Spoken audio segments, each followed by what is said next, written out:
Let's go over Star Wars Episode 9, the final film of the sequel trilogy and the Skywalker saga alike, currently being directed by J.J. Abrams. This is Mike Zero here. If you guys are new to the channel, do make sure to subscribe to see future Star Wars content. Now, as you all know, these past couple of weeks or so, we've been seeing a lot of what's happening with Episode 9. We do know that J.J. Abrams has been rewriting certain parts of the script and making some adjustments for some of our main characters, like Kylo Ren, Rey, Luke Skywalker, and some of the 7 new characters entering into the overall plot of this movie.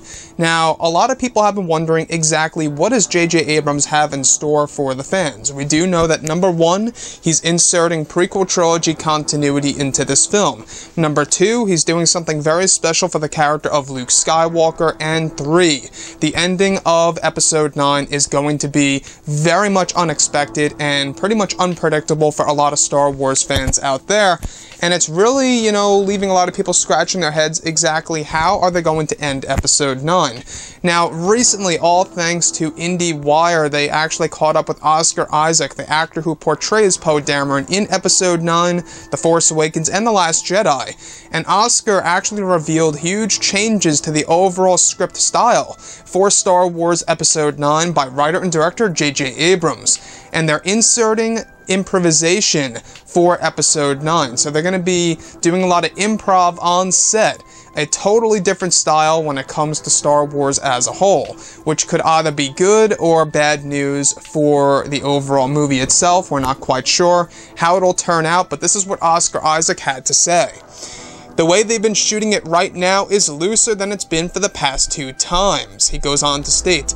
It does feel like a relief to get on set and feel like, oh, we can try things. It's a testament to JJ coming back and feeling confident. There's less pressure for it to be right. We just want to make a good movie and have a really good time while doing it. He goes on to say and adds on this. Often you do feel like you've got to find your way to make something more alive, but this time it's being the opposite. He said, there's no need to smuggle anything in there. Now, improvisation, alright, was a great example for a movie like Iron Man, and a lot of people love Iron Man from 2008. Now, they used a lot of improv in that movie, which honestly turned out to be good in some scenes. So this is leaving a lot of people as to wondering if it'll be good for Star Wars as a whole. As far as I can recall, I'm not quite sure if they did a lot of improv in, Star Wars, the original trilogy or the prequels. I'm not quite sure about that. But for Episode 9, alright, with everything that has been changed and everything that has been adjusted, improvisation is going to be a large part of that, not just for Oscar Isaac's character, Poe Dameron, but for a lot of other characters in this film as well. Now, this could also make it feel more true and natural to the overall character and how it connects to the audience, that's for sure. It's all a matter of exactly what kind of dialogue, though, the actors are going to be coming up with, and this is one worry for a lot of fans right now. Let's say, for example, some of the characters that a lot of people don't like, alright? Some of the characters such as Rose, a lot of people are not into that character. Let's say if Kelly Marie Tran comes up with her own form of dialogue and, improvises it on set and they like it and that's that.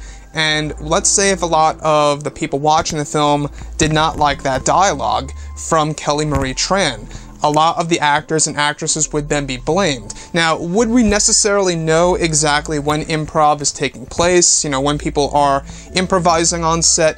It's kind of, somewhat easy to tell. You can kind of tell sometimes here and there. It will feel more natural. It will feel less like, it's being read through a script or kind of like by J.J. Abrams and Chris Terrio. You can almost just kind of tell exactly a writer's style of the way he writes a script or how she writes a script or whatever have you. So I think that improv is good in a sense for some of our characters. I'm just not quite sure if it'll be good for some of the other characters. Again, we're not quite sure exactly what J.J. Abrams plans to do with the improv style, if it'll be for some of the characters that we all know and love, like Luke, Lando, and Leia, or if it'll be more for the 7 new characters and some of the newer characters like Kylo Ren, Rey, Finn, and Poe.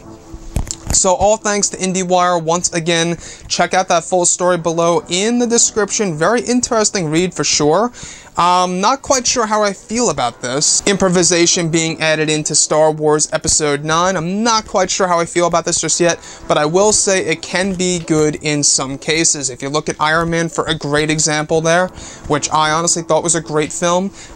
Tony Stark, you know, all these different characters. Robert Downey Jr., I believe, did a lot of improv on set that turned out to be pretty good.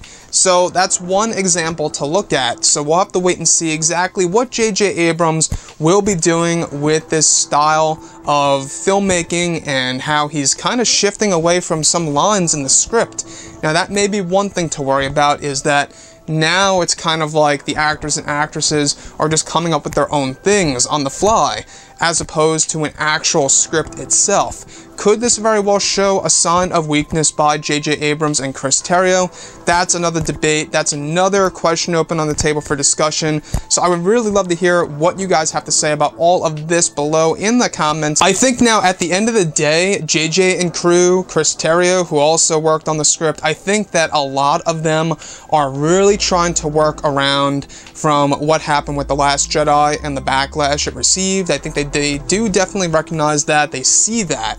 And they're trying their very hardest and trying to do everything possible in order to make it a very satisfying film for a majority of Star Wars fans around there. Now, one would say, you know, The Last Jedi is probably one of the, you know, most highly criticized Star Wars films to date, and I guess I could say I agree, because if you look at the prequel trilogy, I feel like that The Last Jedi, the criticism it received was far more than the Phantom Menace and the Attack of the Clones, based because solely it was all about Luke Skywalker and Canto Bight and all those different plot elements. I can see that. So with that being all done and said, guys, I would love to hear your input on everything here involving this film.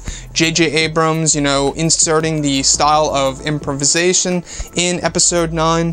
And if you guys did enjoy the content for today, do make sure to drop a thumbs up on this video to support the channel. I thank you all so very much for the kind support, and I'll catch you guys next time.